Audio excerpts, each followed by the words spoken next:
Food banks across the country are painting a dire picture tonight of the hardships impacting a growing number of Canadians. More people are being forced to turn to charities that are already struggling and failing to cope with demand. CTV's Mike Walker has more.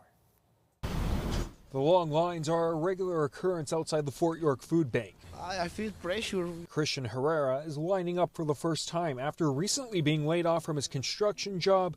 Because I pay my rent, I don't have money.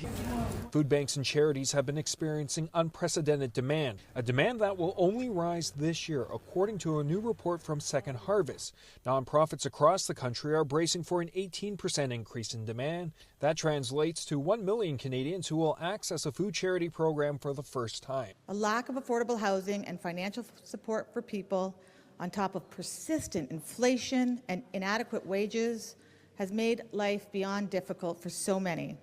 A lifeline for Alina, a mother of 3 who fled the war in Ukraine in June 2022.